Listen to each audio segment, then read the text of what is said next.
நீங்கள் பார்த்துக் கொண்டிருப்பது உங்கள் விஜய்.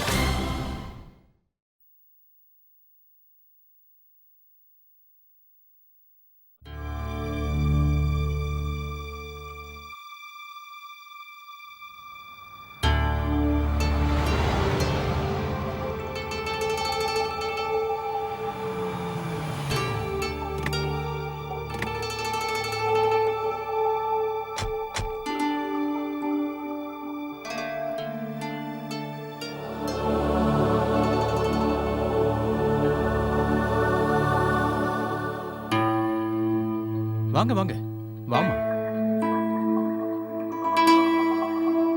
அண்ணா என்ன ஆசீர்வாதம் பண்ணுங்க. நாங்க எல்லாரும் உங்க ஞாபகமா தான் இருந்தோம்.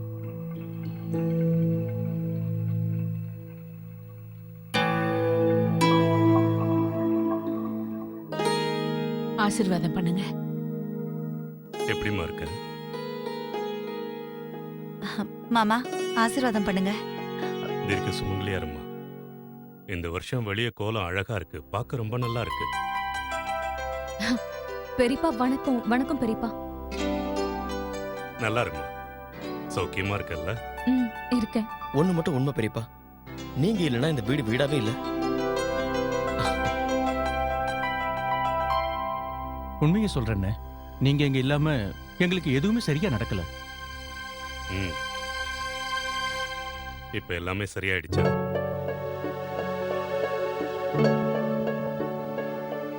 எல்லாம் நல்லபடியா நடக்குதான்னு கேக்குறேன். என்ன சொல்றீங்கன்னு?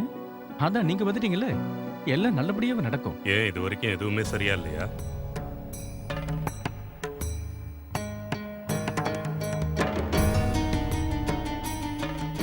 அண்ணா, நான் தான் உங்ககிட்ட ஏற்கனவே சொன்னேன்ல, வியாபாரத்துல நமக்கு சில பிரச்சனைகள் வந்துகிட்டு இருக்கு. ஆனா இப்போ கொஞ்சம் கொஞ்சமா சரியாயிட்டே வருது. அதுவும் இல்லாம இப்ப நீங்களும் வந்துட்டீங்கல்ல, அதனால எங்களுக்கு எந்த கவலையும் இல்லை. ஆமா பெரியப்பா, இனிமே எல்லாம் சரியாதான் நடக்கும். ரொம்ப நம்பிக்கையோட சொல்ற போல இருக்கு. இனிமே கவலைப்படுறதுக்கு எதுவும் இல்லைன்னு நினைக்கிறேன்.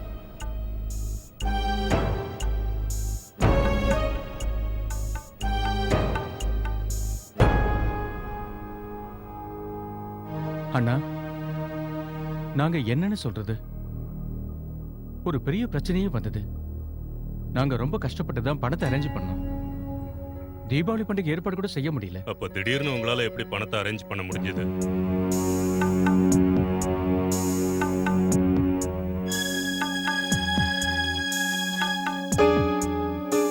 உங்களுக்கு பணம் எங்க இருந்து வந்தது, எப்படி வந்துச்சுன்னு கேக்குறேன்.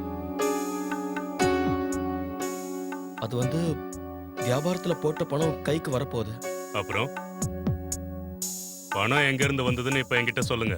இங்க பாருங்கண்ணா, அண்ணா தயவு செஞ்சு கொஞ்சம் ஓய்வெடுங்க, அப்புறம் நிதானமா எல்லாத்தையும் பேசிக்கலாம். இப்பவே எனக்கு எல்லா விஷயங்களும் தெரியணும். பதில் சொல்லுங்க.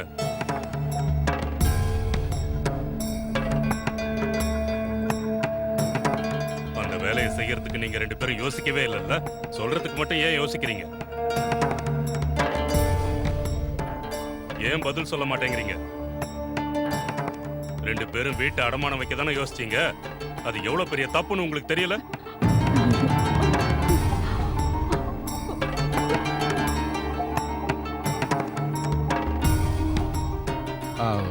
அண்ணா, அந்த மாதிரி எல்லாம் எதுவும் கிடையாது.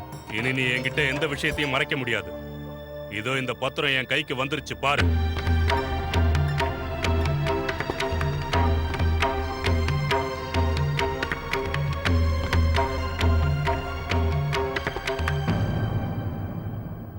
என்னப்பா இதெல்லாம்? என்னங்க, நம்ம வீட்டை அடமானம் வச்சிருக்கீங்களா? சாந்தி, நம்ம வீட்டை நான் அடமானம் வைக்கல. அது வந்து பேங்க்காரங்க நாம கட்ட வேண்டிய பணத்தை கட்ட சொன்னாங்க. அதுக்கான டாக்குமெண்ட்ஸ் அவங்க அனுப்பியிருக்காங்க. மத்தபடி வீட்டை அடமானம் வைக்கல. இந்த பத்திரம் இங்க வந்திருக்கிறது என்னோட கையெழுத்துக்காக தானே? நிச்சயமா இது ஒரே நாள்ல தயாரா இருக்க முடியாது. இப்படி எல்லாம் நடக்க போகுதுங்கிறது உங்களுக்கு ஏற்கனவே தெரியும்ல?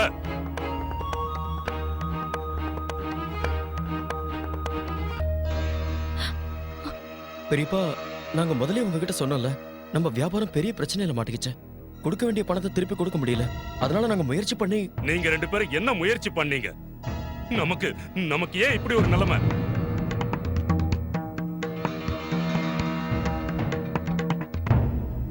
பெரியப்பா, நம்ம பணம் நமக்கு கண்டிப்பா கிடைக்கும். நான் முயற்சி பண்ணிட்டு தான் இருக்கேன். கண்டிப்பா எல்லாமே சார்ட் அவுட் ஆயிடும் பெரியப்பா.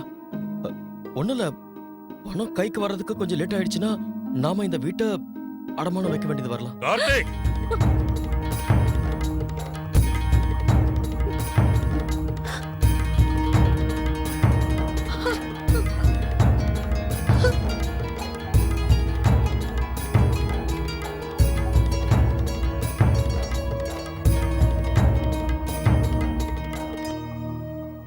எவ்வளவு சுலபமா நீ அந்த வார்த்தையை சொல்லிட்ட. வீடு அடமானம் வைக்க வேண்டி வரும்னு சொல்லிட்டியே.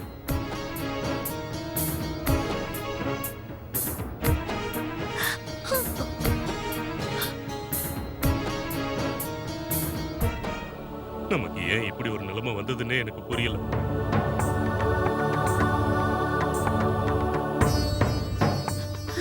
பெரியப்பா, அந்த மாதிரிலாம் எதுவும் நடக்காது. இங்க பாருங்க பெரியப்பா, நம்ம வீட்டை அடமானம் வைக்கணுங்கிற எண்ணம் எனக்கு எப்பவுமே வந்தது கிடையாது. என்ன நம்புங்க, எல்லாமே சரியாயிடும். நீங்க எதுக்கும் கவலைப்படாதீங்க. ஆனா இதெல்லாமே எப்படி நடந்தது கார்த்திக்? என்ன நடக்குதுங்க? எனக்கு என்னமோ பயமா இருக்குக்கா. வியாபாரத்துல நஷ்டம் வந்ததோ, நம்ம கிட்ட பணம் இல்லையோ, அதெல்லாம் எனக்கு தேவையில்லை. அத பத்தி எல்லாம் நான் தெரிஞ்சுக்க மாட்டேன். எப்படியாவது நம்ம வீட்டை காப்பாத்துங்க. அண்ணி நீங்க தைரியமா இருங்க, அப்படிலாம் ஒண்ணும் ஆகாது. இத பத்தி நான் ஏன் உங்ககிட்ட முன்னாடியே சொல்லலைன்னா சீக்கிரமே சரியாயிடுங்கிறதுனாலதான். நீங்க தைரியமா இருங்க. நான் ஒண்ணு மட்டும் உறுதியா சொல்றேன். நீங்க இந்த வீட்டை எப்படியாவது காப்பாத்தணும். அடமானம் வைக்கவும் கூடாது. பெரியம்மா,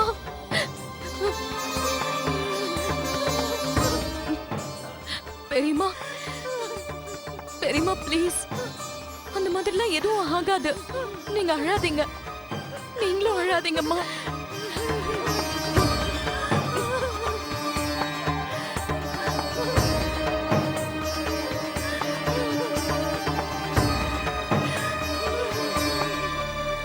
அண்ணா,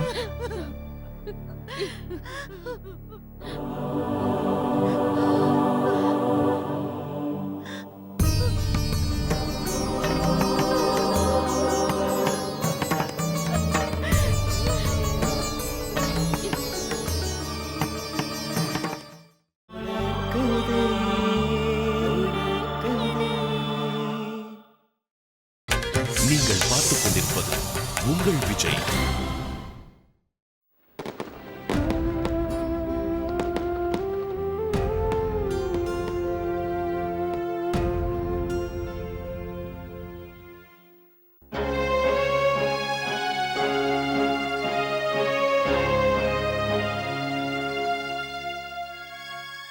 இங்க பாருங்க, நீங்க ஒரு 10 நாள் அட்ஜஸ்ட் பண்ணிக்கிட்டீங்கன்னா உங்க பணத்தை நாங்க கண்டிப்பா திருப்பி கொடுத்துருவோம். சரிங்க, உங்க போனுக்காக நான் காத்துக்கிட்டு இருக்கேன்.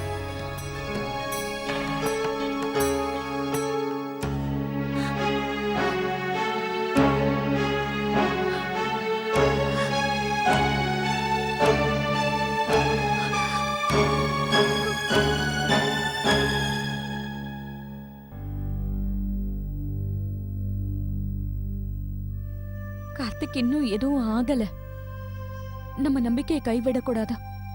யாருக்கு தெரியும், இன்னும் கொஞ்ச நேரத்துல செக் கைக்கு வந்துடலாம்ல. எல்லாரும் சொல்லுவாங்கல்ல, எப்பவுமே நாம ரொம்ப நம்பிக்கையோட இருக்கணும், அப்பதான் எல்லாம் நல்லபடியா நடக்கும். நாம எப்பவுமே தோல்வியை ஏத்துக்க மாட்டோம். நீங்க தானே எல்லாருக்கும் நம்பிக்கை கொடுத்திருக்கீங்க. அப்படி இருக்கும்போது நீங்களே இப்படி இருந்தா எப்படி? சரி வாங்க, பூஜை பண்ற டைம் ஆயிடுச்சு.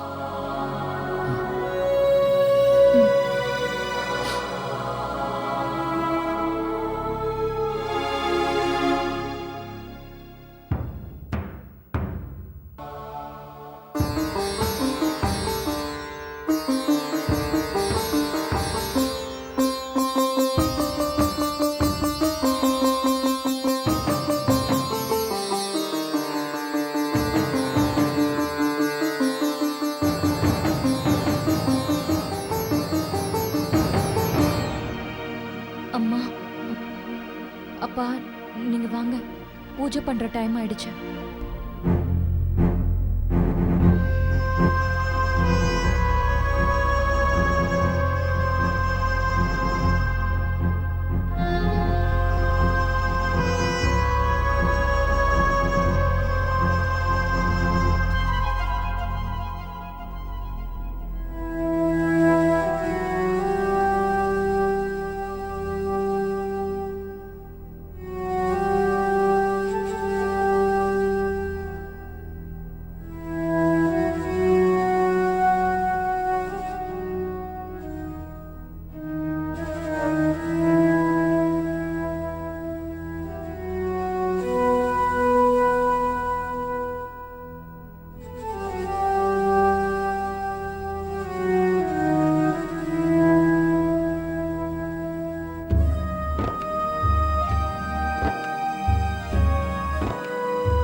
பூஜை வரமா.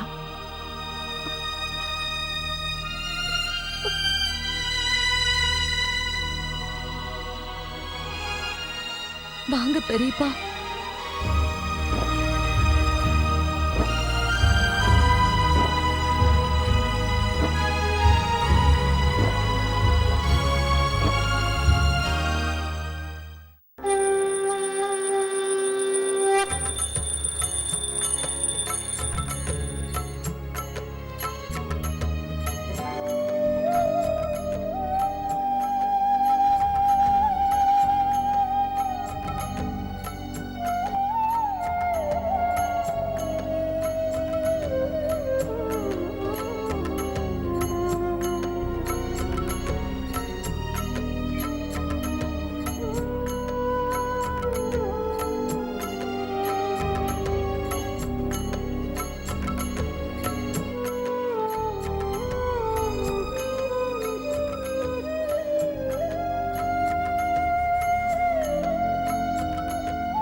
மிஸ்டர் கார்த்திக், எஸ், சொல்லுங்க. உங்களை டிஸ்டர்ப் பண்ணதுக்கு என்ன மன்னிச்சிடுங்க சார். இந்த செக்கை அர்ஜென்ட்டா எங்க பாஸ் உங்ககிட்ட கொடுக்க சொன்னாரு. அதான் இப்போ வந்தேன். உங்களுக்காக தான் நாங்க காத்துட்டு இருந்தோம்.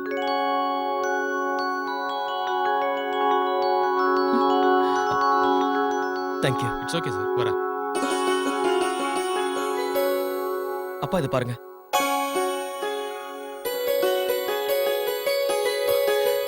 எதிர்பார்த்த செக் வந்துருச்சுப்பா.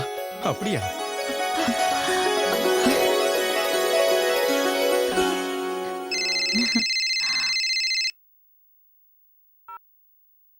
ஹலோ, சொல்லுங்க. சரிங்க.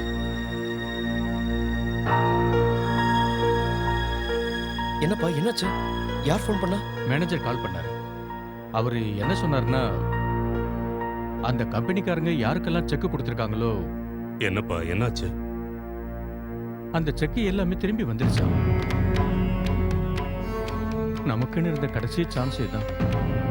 அப்படிலாம் இல்லப்பா, அந்த மாதிரி நடக்க சான்ஸே இல்ல. நமக்குன்னு எந்த விஷயமும் கன்ஃபார்ம் ஆகவே இல்ல. அந்த செக்ஸ் எல்லாம் ரிட்டர்ன் ஆகிறதுக்கு வேற ஏதாவது காரணமா இருக்கும். அப்பா இப்பெல்லாம் மார்க்கெட்ல உண்மையான நியூஸை விட வதந்திகள் தான் அதிகமா இருக்கு. யார் என்ன சொன்னாலும் நம்ம நம்ப கூடாது. நாளைக்கு காலையில இந்த செக் நான் டெபாசிட் பண்ணிடுறேன்ப்பா. எனக்கு தெரிஞ்சு நாளன்னைக்கே இந்த செக் கிளியர் ஆக சான்சஸ் இருக்கு. இது கிளியர் ஆனா நல்லது. கடவுளே, ஒருவேளை நேரத்துக்கு பணம் வரலன்னா அப்போ நம்ம எல்லாரும் இந்த வீட்டை விட்டு. அப்படியெல்லாம் ஆகாதுக்கா. அந்த கடவுள் நிச்சயமா நமக்கு துணை இருப்பாரு. இந்த வீடை விற்க வேண்டிய அவசியம் வராது. ஆனா இங்க இருந்து போறதை தவிர வேற வழியே இல்லையே சாந்தி.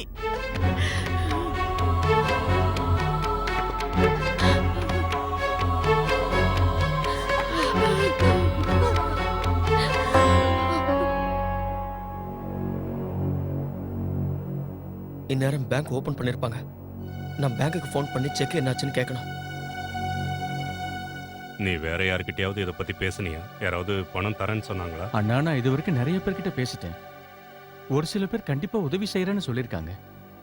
ஆனா இதுல ஒரு சின்ன சிக்கல் இருக்கு. இப்போ நமக்கு தேவைப்படுறது மிகப்பெரிய தொகை. நான் போய் பார்க்கறேன்.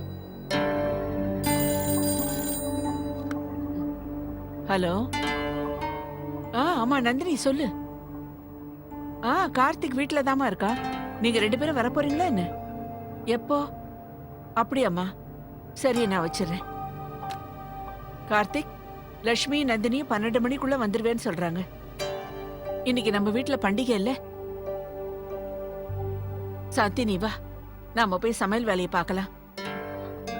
அக்கா அது வந்து அவங்க 2 பேருமே இங்க வந்தாங்கன்னா நம்ம வீட்டோட நிலைமை இப்ப எப்படி இருக்குன்னு பாருங்க. இங்க வந்து பார்த்தாலே உங்களுக்கு புரிஞ்சிடும். அதுக்கு பதிலா கார்த்திகே அவங்க வீட்டுக்கு அனுப்பி வச்சிடலாமே. இதுவும் நல்ல யோசனை தான். கார்த்திக், நீயே அவங்க வீட்டுக்கு போயிட்டு வந்துரு. ஆனா பெரியமா நான் எப்படி? அதெல்லாம் வேண்டாம்ப்பா. அவங்க வீட்டு பொண்ணுங்க, அவங்க கிட்ட மறைக்கணும்னு அவசியம் கிடையாது. கார்த்திக் இப்ப அவங்க வீட்டுக்கு போனா இவன் முகத்தை பார்த்தாலே அவங்களுக்கு எல்லா விஷயமும் தெரிஞ்சிடும்.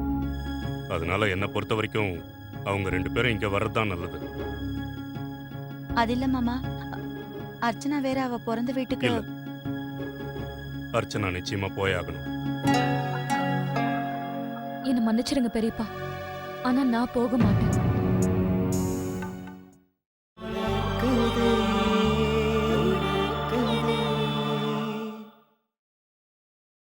நீங்கள் பார்த்துக் கொண்டிருப்பது உங்கள் விஜய். அம்மா அர்ச்சனா, கொஞ்ச நேரமாவது அங்க போயிட்டு வா. நீ அங்க போகலன்னா அவ்வளவு நல்லா இருக்காதுமா. அங்க உன் அண்ணன் சூர்யா, அப்புறம் ராகுல், பாலா எல்லாருமே உனக்காக காத்துட்டு இருப்பாங்கல்ல. அம்மா நான் ஃபோன் பண்ணி அங்க வரமாட்டேன்னு சொல்லிடுறேன். ஆனா அர்ச்சனா, என்ன காரணம் சொல்ல முடியும்? ஏன் வரலன்னு கேட்டா என்ன சொல்லுவ? ஏதாவது சொல்லிடுறேன். நான் அவங்க கிட்ட பேசாம நந்தினி அக்காவும் லக்ஷ்மியும் வராங்க, அதனால வர இங்க பாரு முடியாது அர்ச்சனா, நீ அப்படி பண்ணா எங்களை தான் தப்பா நினைச்சுப்பாங்க. பெத்த பொண்ணுங்களை பத்தி தான் நாங்க யோசிக்கிறோம். வந்த மருமகளை பத்தி யோசிக்கலன்னு அவங்க தப்பா நினைச்சுப்பாங்கல்ல. அதனால நிச்சயமா நீ போயாகணும். பெரியப்பா ஆனா நான் எனக்கு உன் மேல முழு நம்பிக்கை இருக்குமா. நந்தினியோட அம்மா ஏற்கனவே என்கிட்ட சொன்னா, நம்ம வீட்டுக்கு பெரிய கஷ்டம் வந்தப்ப கூட நீ எல்லாரையும் நல்லா பாத்துக்கிட்டியாமே. இன்னைக்கு உன்னோட பிறந்த வீட்டுக்கு போய் இந்த வீட்டு மரியாதையை காப்பாத்துவேங்கிற நம்பிக்கை எனக்கு இருக்கு. இந்த விஷயத்துல உன் மேல எனக்கு முழு நம்பிக்கை இருக்குமா.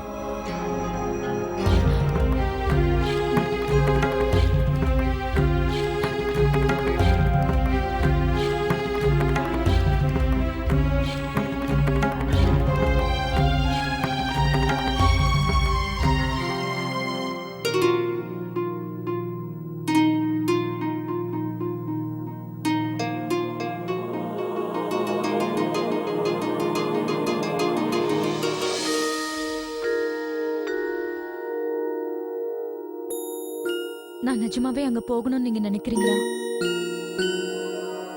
அர்ச்சனா நீ அங்க போயிட்டு வரணும்.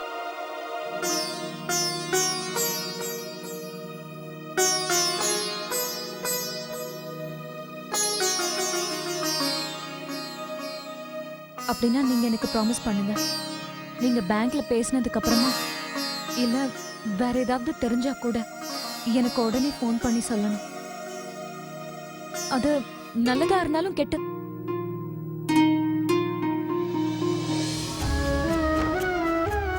ப்ராமிஸ் பண்ணுங்க கார்த்திக். இல்லைன்னா உங்களுக்கு தெரியும்ல, என்னால அங்க இருக்கவே முடியாது.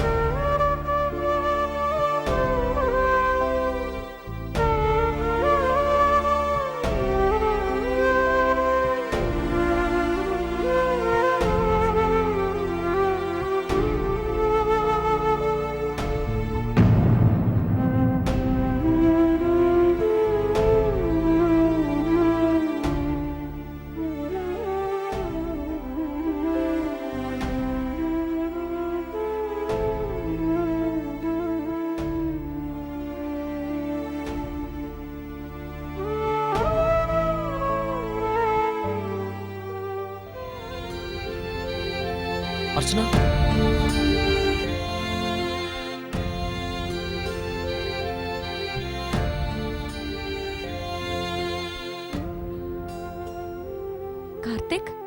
ஆச்சுன்னா எனக்கு ரொம்ப பயமா இருக்கு. 5 மணி வரைக்கும் நான் எப்படி காத்துக்கிட்டு இருக்கிறது? கார்த்திக், எல்லாம் சரியாயிடும். நீங்க இந்த மாதிரி பதட்டப்படாதீங்க. நீ கவனமா போயிட்டு வா அர்ச்சனா.